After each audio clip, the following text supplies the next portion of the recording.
السلام عليكم. اليوم بدنا نعمل طريقة المعمول بالسميد.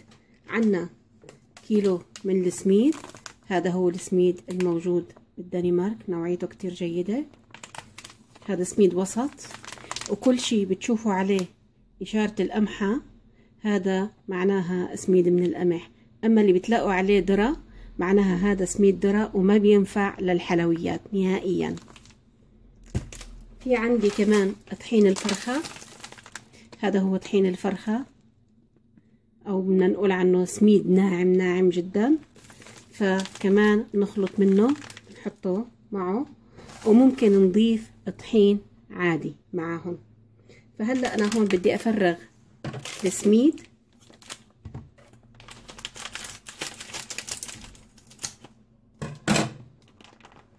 بدي أفرجيكم كل كيلو كم كوب ممكن يطلع.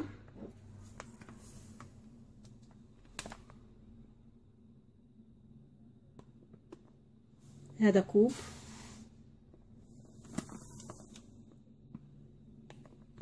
هذا 2،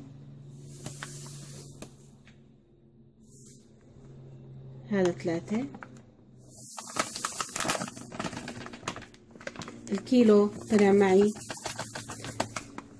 تقريبا 3 أكواب وتلت الكوب. هلا أنا هون عندي كيس مفتوح من السميد، كمان بدي أضيفهم عليهم حتى أكمل 4 أكواب. طلعوا على القد.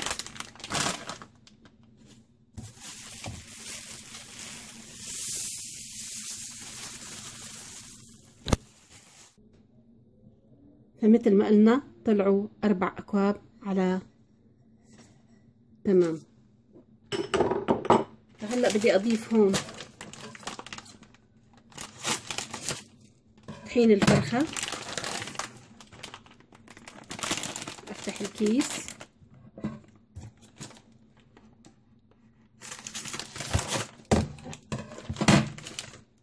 طبعا هذا السميد شايفينه كيف ملمسه شوي أخشن من طحين الفرخة.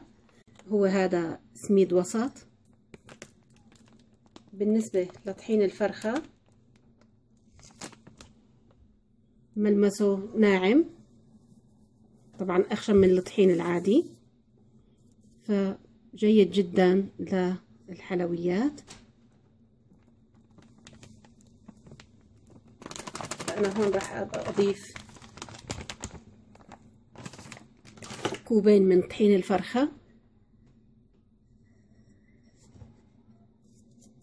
فهلأ هيك صاروا معاي 4 أكواب من السميد الوسط و2 من طحين الفرخة.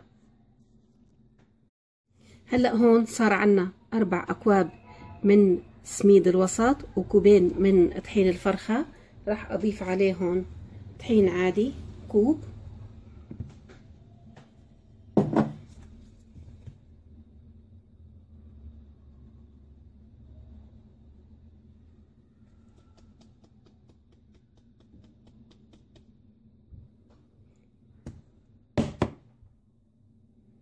هلأ هيك صار معي، ما راح أضيف لهم أكتر من كوب.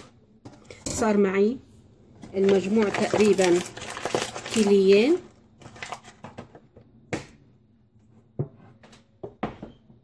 فالكيليين بدي أضيف لهم كيلو من السمن. راح أضيف لهم معلقة من المحلب اللي هو هذا شكله مثل ما فرجيتكم إياه قبل بمرة. هذا هو شكله، هو حب، وهذا هون وهو مطحون. راح أضيفهم فوقهم، يعطينا طعمة ورائحة كتير جيدة. فهلأ راح أضيف عليهم بعد ما ضفت معلقة من المحلب، راح أضيف عليهم معلقة من الفانيليا، فانيليا ناعمة.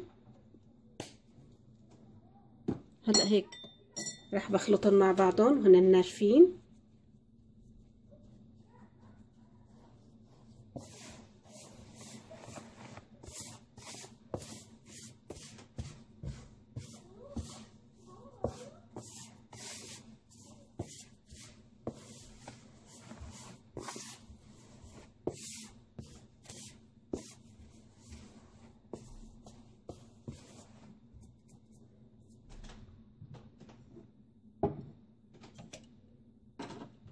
هلا بدي اضيف عليهم السمنة.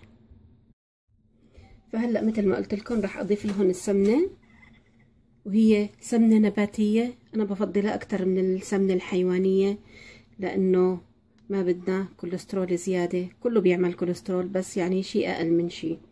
فعندي هلا السمن النباتي راح اضيفه.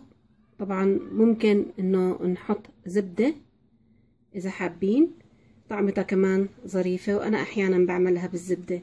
لكن اللي بده يعملها بالزبدة ممكن اكثر من يومين ما يخليها منقوعة، لانه الزبدة فيها حليب. واذا حبيتوا تعملوا من الزبدة سمنة ممكن تعملوها، بتطلع كمان ظريفة. عندي هلا انا هون بالنسبة لكيليين من الطحين والسميد راح اضيف كيلو من السمنة. راح اضيف هون شوي شوي. طبعا بالنسبة للسكر، يلي بيحب يكون فيه سكر، اللي بيحب يحط فيه سكر ما بتفرق يحط فيه سكر. انا ما راح احط فيه سكر نهائيا، راح ابسه هيك بس شوي شوي، وبعدين بضيف الباقي. فبالنسبة للمعمول والكعك هيك بده بس بايدينا، يعني ما بده عجن، هيك بس نعملهم.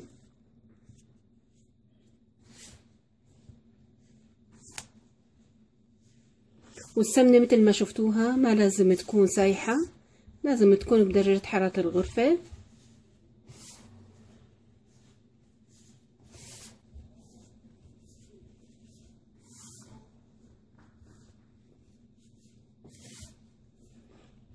بنضل بنعمل فيهم هيك، بنضل بنفركهم بايدينا لحد ما يتغلغل السمن بكل ذرة من ذرات الطحين والسميد.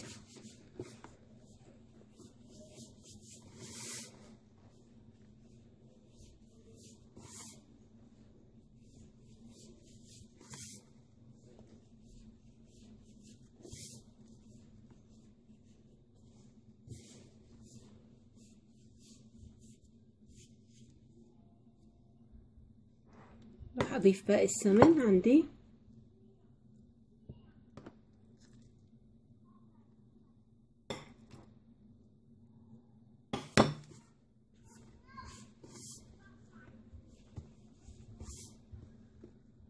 طبعا انا اللي بقدر قد ايه ممكن احتاج سمن. ممكن اذا لقيت نسبة كتير من السمن اخففها.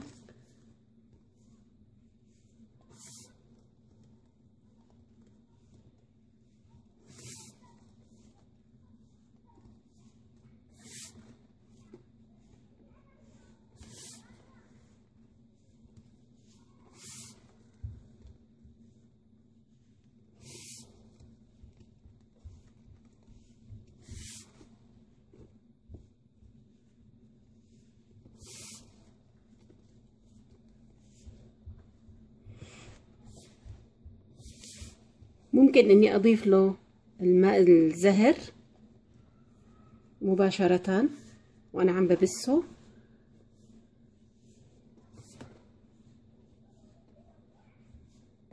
لكن انا راح اضيفه قبل ما اني اعجنه بالمي او الحليب مشان تضل النكهة فيه. لاني هلا دلون انا راح اتركهم يومين منقوعين او يوم، يعني هو من 8 ساعات وطالع بنقدر نشتغل فيهم ونعجنهم. انا على حسب فضاوتي ممكن اشتغل فيهم. فبعد ما نعمل سميد، بعد ما نبس السميد بالسمن، ممكن انه نحتفظ فيه بالبراد لمدة طويلة. ممكن نحتفظ فيه مدة 10 ايام بالبراد. واذا ما كان عنا وقت ممكن انه بعد ما نبسه بنحطه بالفريزر لمدة شهر، بتضل شهرين. طالما ما عليها لا حليب ولا مي نقدر نحتفظ فيها قد ما بدنا بالفريزر. اما بالبراد 10 ايام، بعد 10 ايام لازم نشتغل فيها.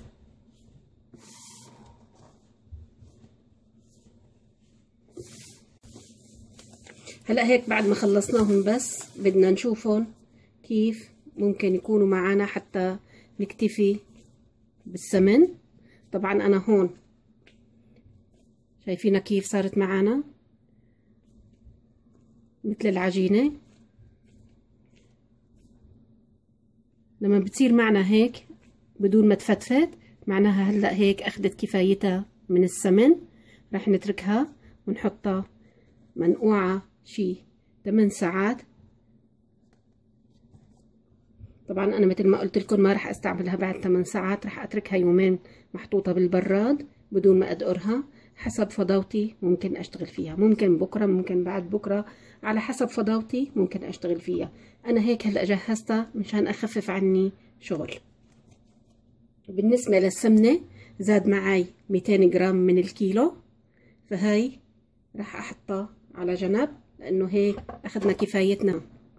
مثل ما قلنا 4 كاسات سميد وسط، كاستين طحين فرخة، كاسة طحين عادي أبيض، حطيناهم مع بعض. حطينا عليهم 800 جرام من السمن وبسيناهم.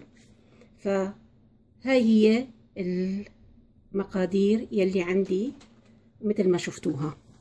فهلأ هيك مثل ما قلت لكم مجرد ما عملناها هيك وبطلت تتفسخ معانا معناها هيك كفايتها، أخذت كفايتها بالنسبة للسمن. هلأ راح أخذهم وأحطهم بالبراد. فأنا فرجيتكم هالطريقة هاي منشان من هلأ تبلشوا تجهزوا على حسب فضاوتكم ممكن تشتغلوا فيها. بتصير وهيك بتصير جاهزة معانا طريقة بس السميد للمعمول. طبعا المعمول ممكن أعمله بجوز، ممكن أعمله بفستق حلبي، ممكن أعمله بعجوة. هاي هي عجينتي، بعمل منها كل اشي، ما بخصص اشي للعجوة واشي لغير العجوة. نفس عجينتي بستعملها للفستق الحلبي والجوز والعجوة، فما بتفرق نهائيا عن بعضها البعض. هلأ هيك غطيناهم بورق القصدير. هي طريقتنا لبس السميد للمعمول بالسمن، وانا ما حطيت لها زيت نهائيا. في ناس بحطوا لها زيت، انا ما حطيت لها زيت نهائيا، فقط سمنه لا غير. معكم مطبخ مدام ابتسام، اهلا وسهلا فيكم. السلام عليكم. اليوم بدنا نعجن العجينه تبع المعمول اللي عملناها. انا حطيتها بسيتها لوقت فضاوتي، قلت بعجنها. فصلها عندي شي 5 ايام بالبراد، ومثل ما راح تشوفوا ما راح يصير عليها اي شي نهائيا.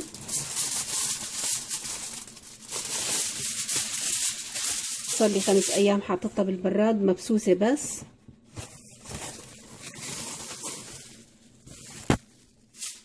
شايفينها كيف شكلها بتفتفت من احلى ما يكون. هلا احنا بدنا نعجنها. عندي نفس العيارات اللي انا حطيتهم هون، نفس العيارات. هذا الكوب مثلا نفسه انا عبيت فيه السميد. فهلا هذا فيه حليب فاتر، راح اضيفه بالابريق هون. راح اضيف كمان، راح احط عليهم معلقه من الخميره. عندي معلقه كبيره، معلقه طعام من الخميره الفوريه، راح احطها فوق الحليب. وفي عندي كوب من السكر راح اضيفه كمان فوقهم، لانه انا لما بسيت السميد ما حطيت عليه سكر، فخليت السكر للاخر.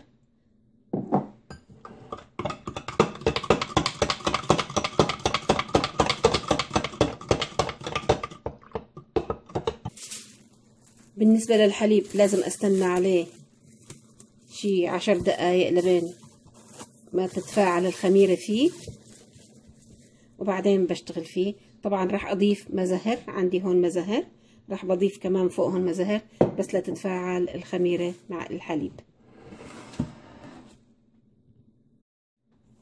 هلا هون بعد ما تفاعلت الخميرة مع الحليب راح اضيف عليها شوي من ماء المزهر.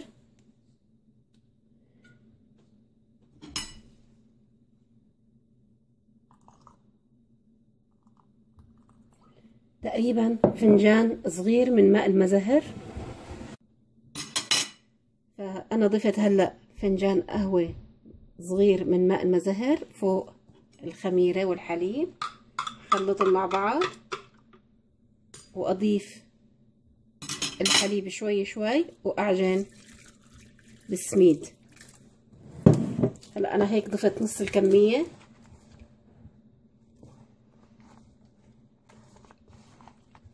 فما لازم مباشرة أقعد أعجن فيها، لازم هيك فتفتهم شوي عن بعض وبعدين ببلش أعجنها.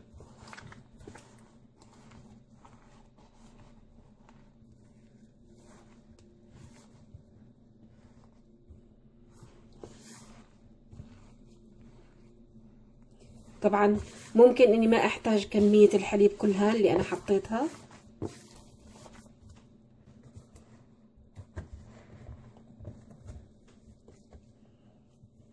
متماسكة معي العجينة لانها كانت بالبراد. فهلا ها فتتت معاي.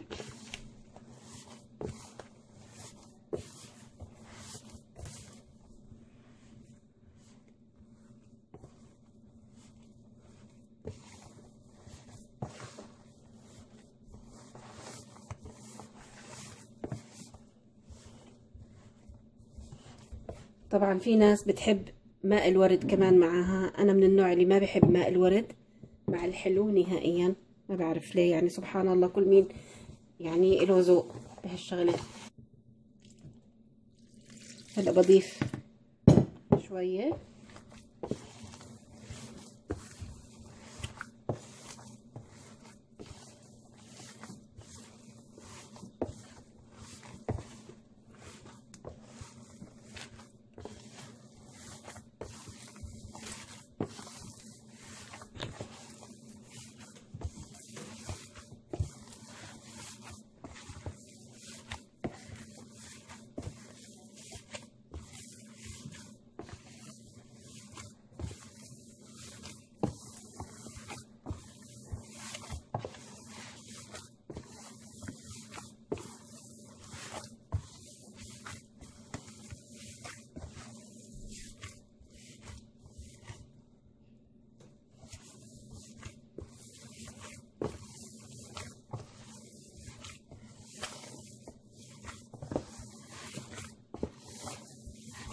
طبعا السميدي بيتشرب السوائل بشكل سريع.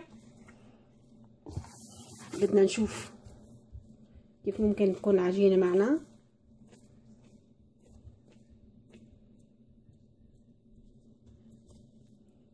بدها شوية تانية من الحليب.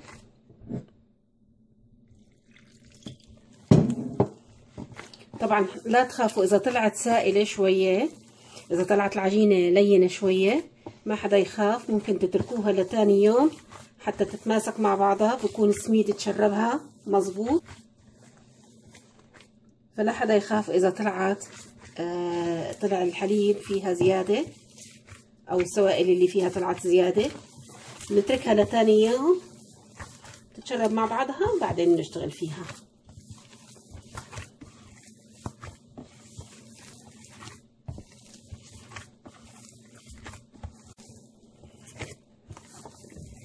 ريحتها ما شاء الله بتاخد العقل، كتير كتير ظريفة.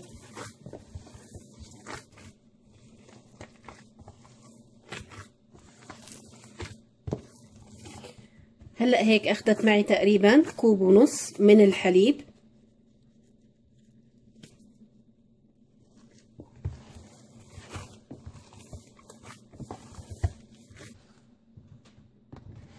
هلأ راح ارجع احط لها الفيلم النايلون اللي كان عليها بالاول.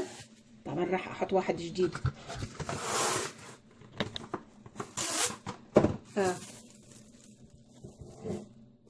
هيك ونغطيها حتى ما يدخل لها الهواء وينشفها.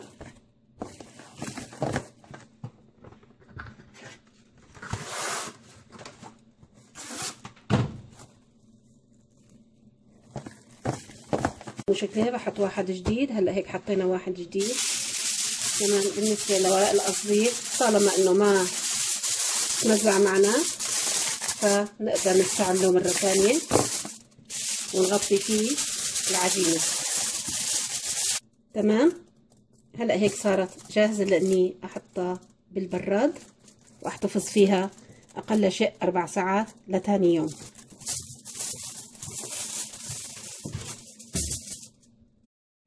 طبعا هلا عندي هون الحشوة اللي بدي اعملها من شان معمول. عندي الجوز نقيته واحتفظت فيه، وعندي الفستق الحلبي كمان نقيته واحتفظت فيه. هلا باقي علي اني اطحنهم واتبلهم. فاول شغله راح اطحن هي الجوز، راح اضيفهم هون حتى اقدر اضيف المطحونين ارجع. هلا حطيتهم هون حتى اقدر ارجعهم هون بعد ما اطحنهم. عندي الخلاط هذا،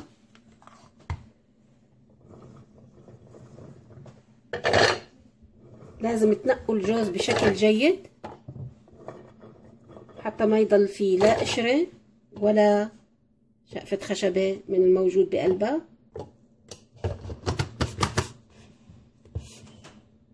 هلأ هيك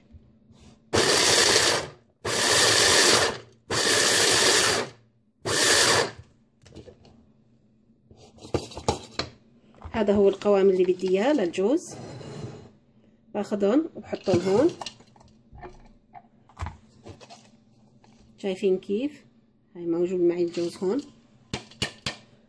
وبدون ما اغسل الخلاط برجع باخد الفستق الحلبي وبطحنه بنفس الطريقة.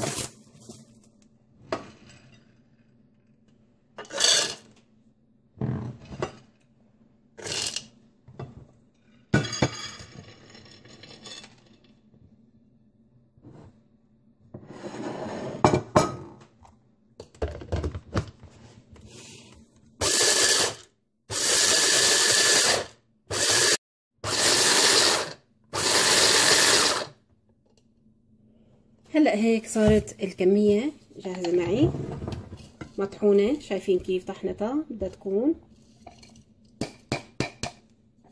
بهالطريقة هاي. طحناهم بالشكل اللي بدنا اياه. هاي الجوز شكله، وهاي الفستق الحلبي شكله. راح نضيف له التتبيلة هلا. بالنسبة للتتبيلة هلا اللي راح احطها، اول شي في عندي جوزة الطيب مثل ما فرجيتكم، هذيك اليوم طحنتها فزادت عندي. هاي راح باخد منها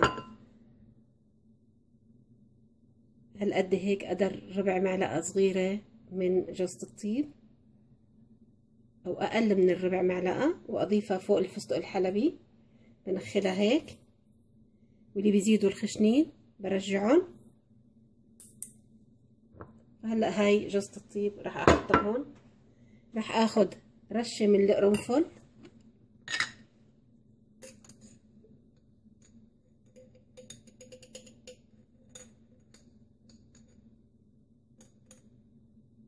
هاي هي رشة القرنفل. كمان نص ربع المعلقة الصغيرة من القرنفل راح اضيفها فوق الفستق الحلبي. فهاي هي نخلناها، تعطينا طعمة كتير كتير طيبة للمعمول. عندي بالنسبة للجوز راح اضيف له قرفة. فهلأ راح انخلها هاي معلقة. القرفة كتير كتير طيبة مع الجوز، وكل ما كترنا كل ما كانت ظريفة. فعندي هلأ هون حطيت معلقتين صغار من القرفة، فهدول زادوا من المعلقتين الصغار. راح ارجعهم بالوعاء هذا لانهم هدول خشنين. بحاول بشوف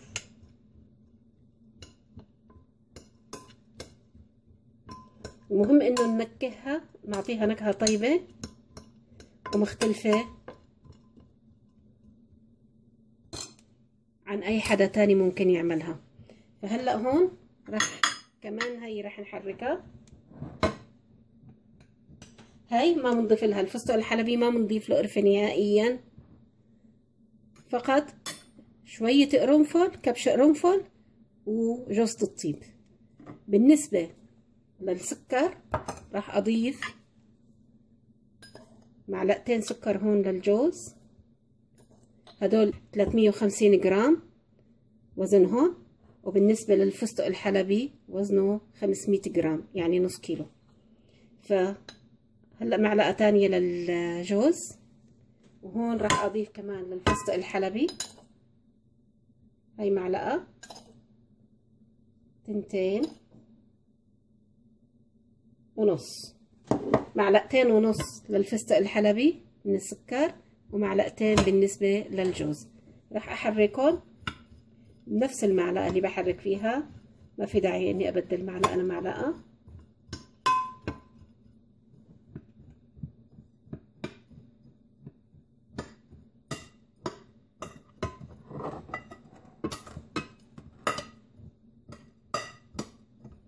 راح أرجع أضيف نص معلقة تانية، فهيك بصير عندي 3 معالق من السكر على الفستق الحلبي. أنا حسيت أنها لازمها.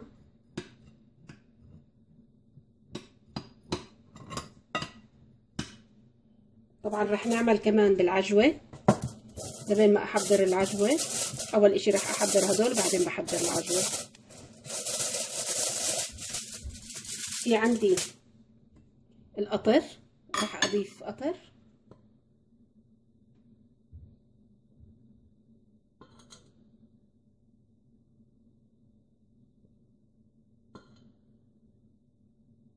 هي معلقتين من القطر، وهون راح أضيف كمان قطر معلقتين 3 حتى تمسك معانا وتصير بشكل عجينة، ما بدنا إياها تفرط من قلب العجينة.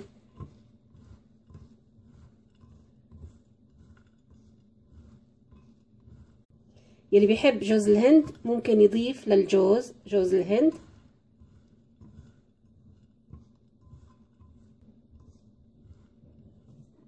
رح أضيف معلقة تانية من القطر هون،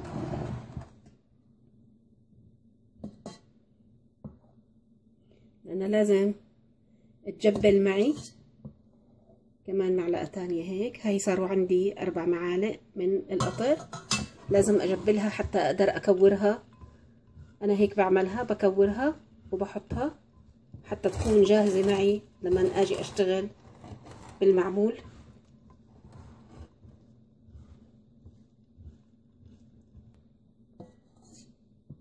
عندي القطر كتير، كل ما حسيتها إنه بحاجة لقطر بضيف لها.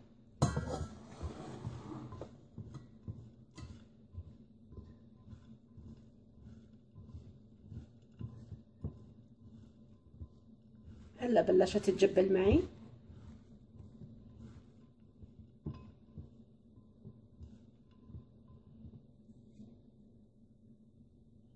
هلا راح اتركهم قبل ما اكورهم، راح بتركهم لحتى يتشرب فيهم القطر منيح. راح بتركهم على جنب وبشتغل بالفستق الحلبي.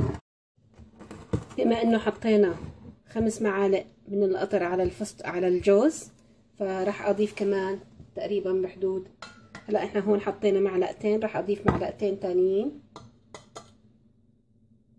على الفستق الحلبي واجبلهم مع بعض.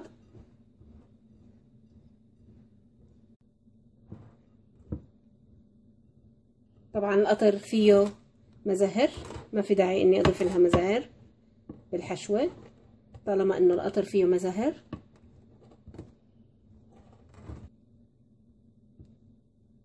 شايفين بلشت تتجبل معي. بالنسبة للفستق الحلبي احلى شيء انه الواحد لما بده يعملها بشكل بيضاوي. فهلا هيك جبلت معنا، رح نتركها على جنب، ما رح اجبلها. هلا هيك التتبيلة جاهزة بالنسبة للجوز وبالنسبة للفستق الحلبي. مثل ما شايفين هون كيف انا عم بكورها بشكل بيضاوي للفستق الحلبي بالطريقة اللي قلت لكم عليها. ناخد كمية هيك، لازم تكون الاحجام قد بعضها حتى تطلع معنا القطع قد بعضها. فاذا بدي اعملها بيضاوية بعملها بهذا الشكل بيضاوي، بكبسها بأصابعي بشكل جيد حتى تتماسك، بحطها بالصينية. طبعا إذا بدي أعملها بشكل كرة فبعملها هيك، لأنه أنا في عندي قوالب كمان مدورة، فبعملها بشكل كرة هيك، بحطها كمان بهذا الشكل. نفس الشيء بالنسبة للجوز كمان.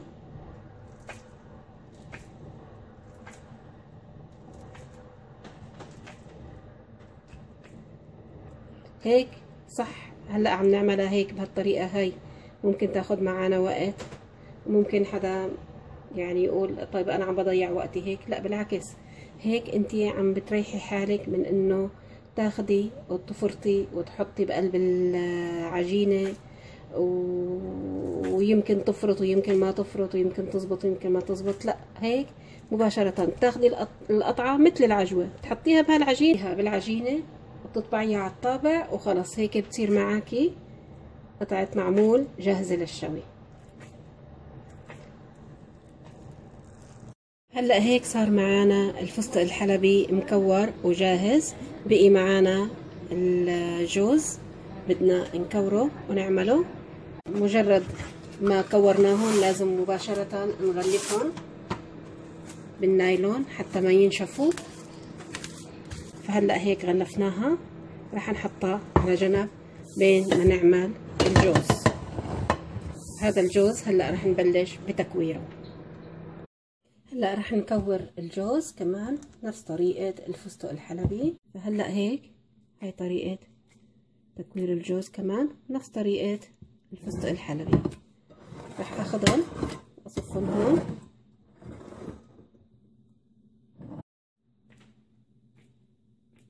هاي هيك عملنا الجوز، كورنا الجوز.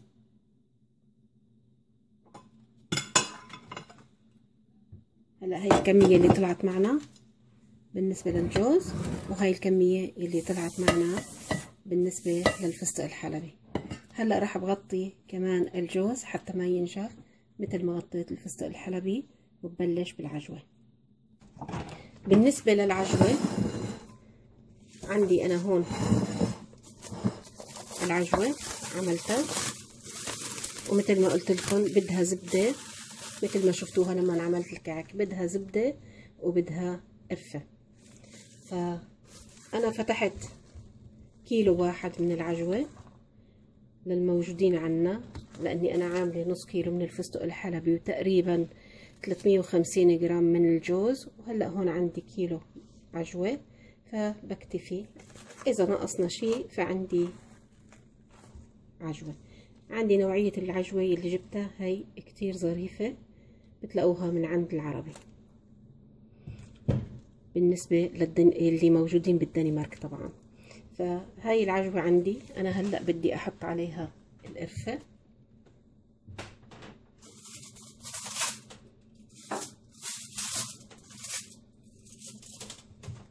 هلأ بدي أضيف عليها قرفة، عندي تقريبا معلقتين من القرفة، راح أدخل عليهم القرفة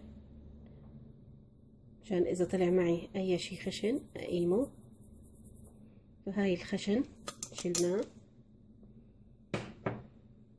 وراح أضيف لها زبدة أو راح أضيف لها سمنة. فهلأ راح أضيف معلقة من السمنة. هاي هيك معلقة من السمنة راح أضيفها عليهم، أو ممكن تكون معلقة من الزبدة. هلأ بضيفها هيك، بدعكم هيك مع بعضهم البعض حتى يصيروا مثل العجينة. هلا هيك بعد ما دعكتهم على ايدي رح اخذهم يا بفرمهم بمكانة اللحمة يا بعملهم على الخلاط.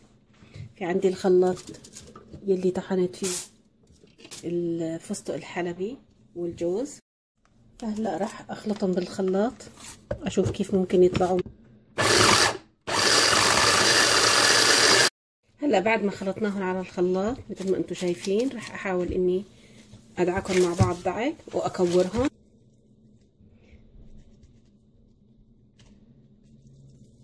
فهاي هيك راح اعملها للعجوة بهذا الشكل وبهذا الحجم. هلا بالنسبة للعجوة صارت مكورة معي بهذا الشكل، وهاي هي كمية الكيلو يلي عملتها. في عندي شوية زادوا عندي من الكعك، انا مكورتهم من يومين، عملت فيهم كعك. هلا راح احطهم بما اني انا حاططهم بالبراد فشوية هنن باردين هون بجنبهم واشتغل فيهم، فما في شي عنا بينكب، كله نقدر نشتغل فيه. فبقدر انا احتفظ بالعجوة للسنة الجاي وهي مكورة بهالشكل هذا، ما بيصير عليها شيء، لكن لازم احفظها بشكل جيد بحيث انه ما يدخل عليها الهواء نهائيا وتكون مغلفة بشكل جيد.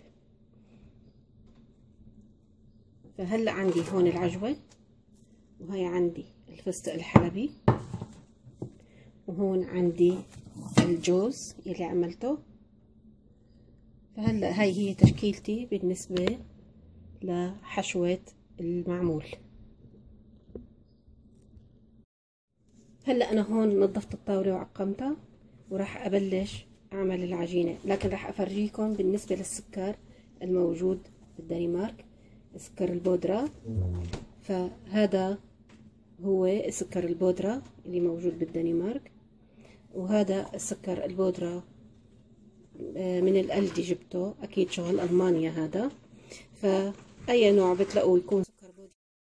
فهلا بالنسبة للسكر البودرة فرجيتكم شو هن اللي لازم تستعملوهم. عندي هلا هون العجينة انا طلعتها من البراد فخليتها لليوم. طبعا انا امبارح عجنتها بالليل وما كان في مجال اني اكملها واشتغل فيها، فقبل السحور كنت عم بشتغل فيها فتركتها لليوم بالبراد. هلا طلعتها من البراد مثل ما انتم شايفينها، راح اعجنها مع بعضها، لكن راح افرجيكم قطعه قبل ما اني اعجنها مع بعضها انه قد ايه صارت معانا ظريفه العجينه. شايفينها قد ايه ظريفه، يعني نعملها هيك طريه طريه كأنها مثل عجينه الغريبه بتشهي. فهلا انا هيك راح اعجنها مع بعضها شوي بما انها طالعه من البراد.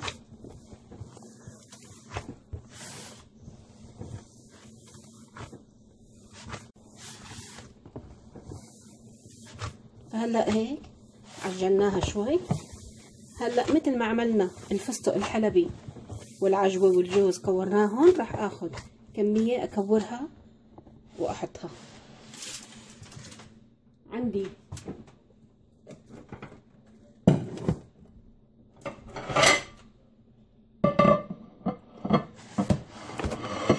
هذا الصحن، راح اخذ العجينة اكور كرات.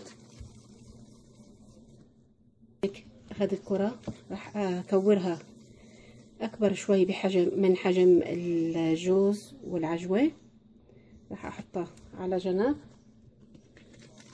منشان السرعة. انا هيك عم بشتغل حتى يصير شغلي اسرع.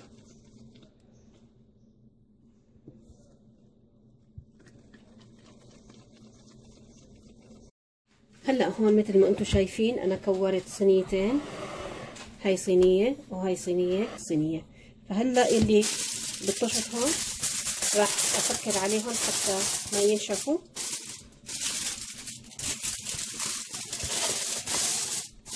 وابلش بشغل هدول، راح افرجيكم كيف ممكن نعملها. راح اخذ هاي الصينية احطها هون. فهلا هون مثل ما فرجيتكم، تصور الفيديو قطع، عملت هيك للعجينة، حطيت العجوة فيها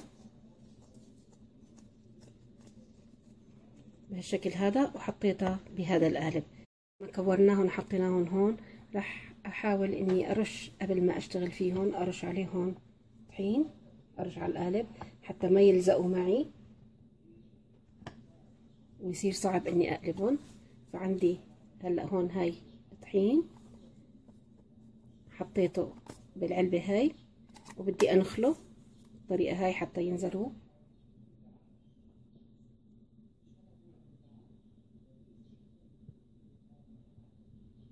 حتى ينزلوا بالشكل اللي بدي اياه، لانه ما بدي القوالب تلزق، ما بدي العجينة تلزق فيها. فهلا هيك حطيناها. طبعا اذا بدي اعملها للقطعة كبيرة على قد القالب بتطلع كتير ضخمة، ما بدي اياها تطلع كتير ضخمة بالنسبة للمعمول.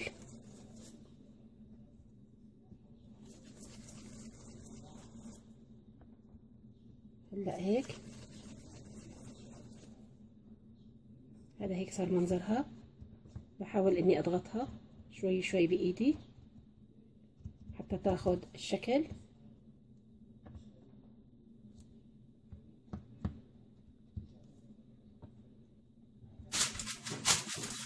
فهلا هيك راح اجيب الصينية اللي بدي اقلب عليهم المعمول واقلبها بهالشكل هذا. نضغط عليها شوي نلاقيها نزلت.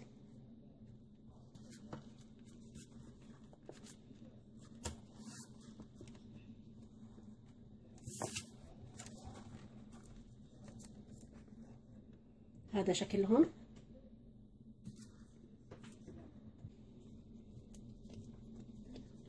فهذا هو الفستق الحلبي.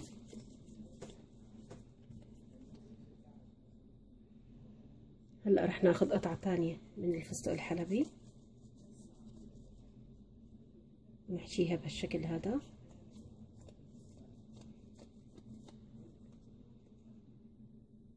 ونجهزها لنطبع. اخذ قطعة تانية اعمل فيها فستق حلبي.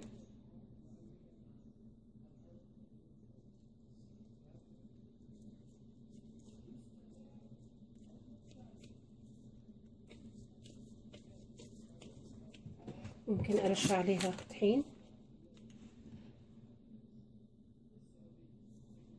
حتى ما تلزق، واعملها بالقالب هذا.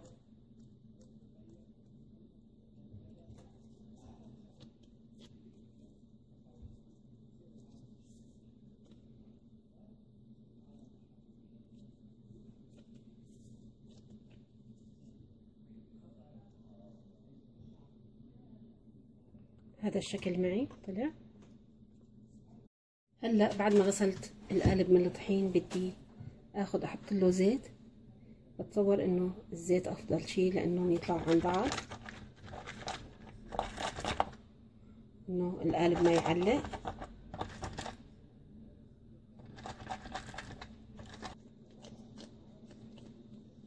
هاي هي شكلها، لكن بصراحة هاي اخر وجبة راح اعملها بهذا القالب لانه الكمية من العجين عم تاكل كتير معي. فانا الكمية اللي عندي بدي اخليها تكفي لباقي الحشوة الموجودة. راح اخذها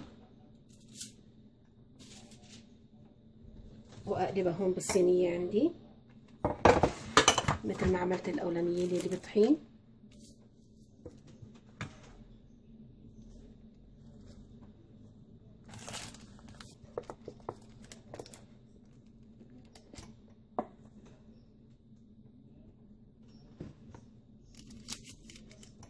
هذا هو شكلهم مثل ما انتم شايفين. فهلا هون انا عملت العجينة، حشيتها بالعجوة. راح اخذها واعملها بالقالب. فهلا عندي هذا القالب، راح باخذ جرابة نسائية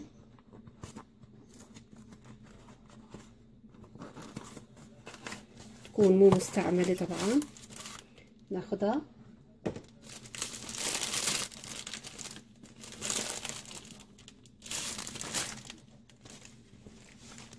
شو ما كان لونها ما بيفرق معانا، المهم انه نعرف نشتغل فيها. فهاي هي الجرابة، وحط القالب فيها هيك وبشدها هيك. صار القالب عندي جاهز لان هاي القوالب بتلزق. فراح باخد قطعة من المعمول. راح نكمل الكمية هاي بالنسبة للعجوة بهالطريقة هاي. نضغطها منيح. بعدين نشد الجرابة ونطلعها بهالشكل هذا. عندي القالب الصغير من شان الجوز، رح اخد شقفة من العجينة اصغرها واعملها هيك. بالنسبة للجوز بما انه حجمها كبير رح اخد نصها بحشي فيها العجينة، راح ابل طرف العجينة بالزيت حتى ما تلزق معي بالقالب، وبعملها بهالشكل هاد.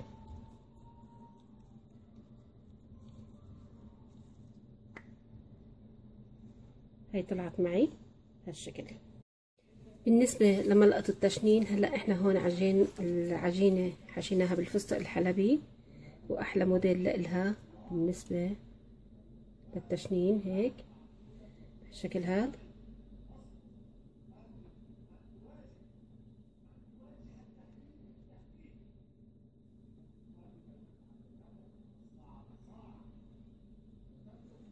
نرجع بنعملها بنفس الطريقة من هون هيك. طبعا بدنا نعملها بالعكس حتى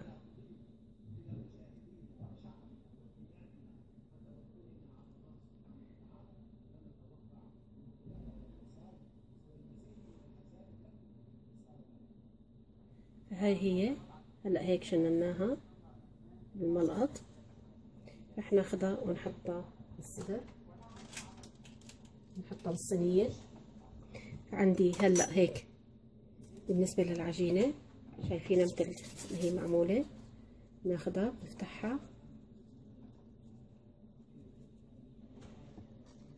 بالنسبة للفستق الحلبي اللي عملناه ناخده ونحطه هيك، نلاقي قطعة الفستق الحلبي اللي كورناه او اللي عملناها بشكل بيضاوي جاهزة، فورا ناخدها وبنحشيها بقلب العجينة. هلا هيك بدنا نكمل التشنين. نبلش، رح فرجيكم من هون هيك.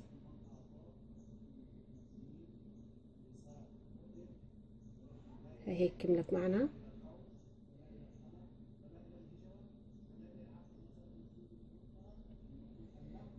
وهي بدي اعملها هيك.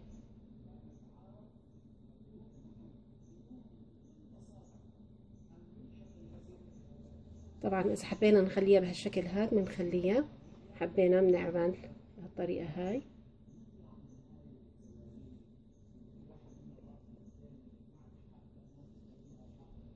نفس الشي بندير على هذا الجنب. هي هيك صارت مشننة معنا. في بإمكاننا نعمل الطريقة هاي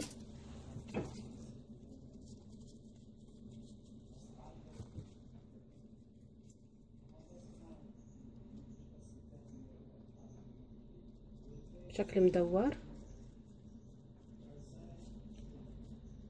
طبعا انا كان لازم اعملها بالجوز.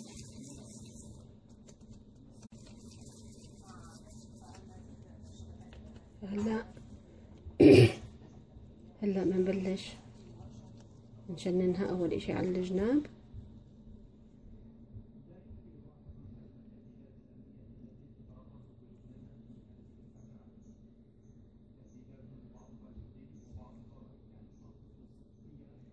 ممكن نعملها بهالطريقة هاي.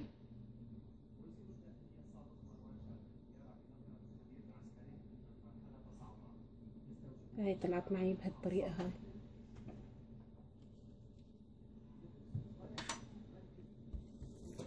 هلا راح اكمل الفستق الحلبي.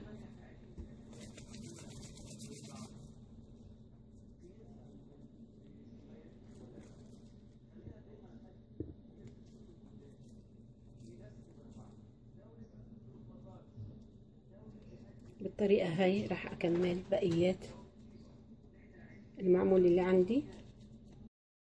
هاي طلعت عندي اول صينية، فشوية حمرات زيادة عن اللزوم، فالمنظر رائع من اروع ما يكون. هذا كله بعجوة يلي عندي، فعملت عدة أشكال بعجوة. وبنكمل باقي الكمية وبنشوف كيف راح يطلعوا معنا.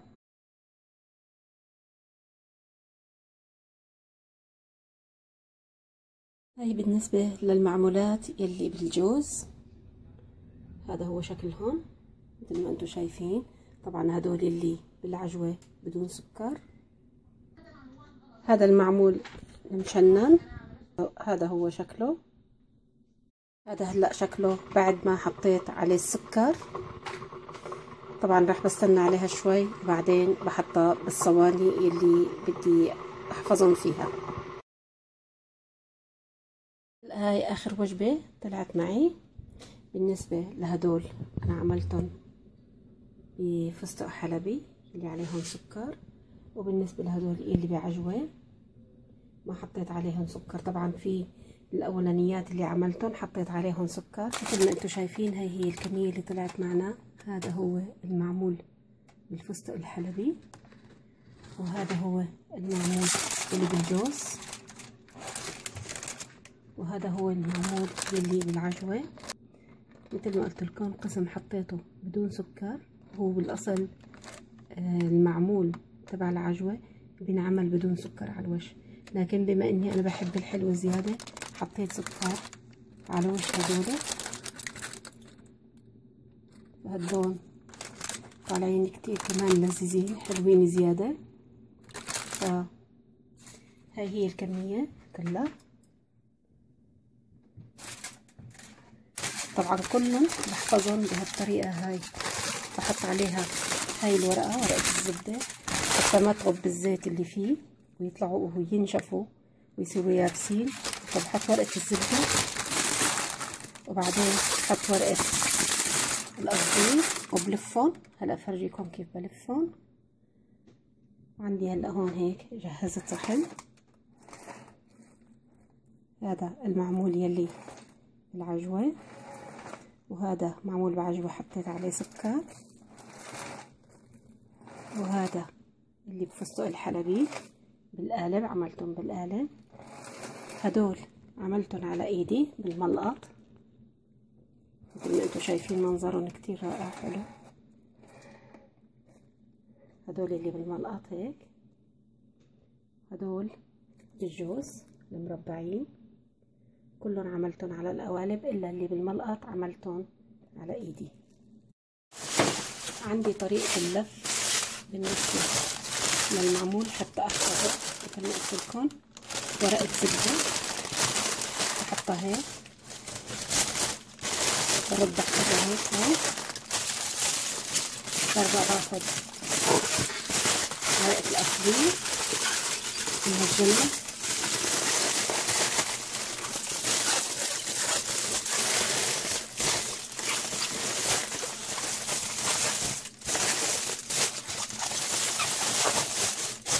وهلا هيك نهائيا ما بيدخلن هواء. بحفظهم من ألف باقي الصحون يلي معي. بالنسبة للصحون أنا اشتريت صحون قصدير حطيتها في هيك لفيتهم على بعضهم. هذا هو الصحن يلي عملته بهالشكل هذا. إن شاء الله تعجبكم طريقتي، جربوها وإن شاء الله أكيد بتعجبكم. معكم مطبخ مدام ابتسام. أهلا وسهلا فيكم، صحة وألف عافية، وكل عام وأنتم بألف خير جميعا. بمناسبة عيد الفطر إن شاء الله جميع الأمة الإسلامية والعربية تكون بألف خير.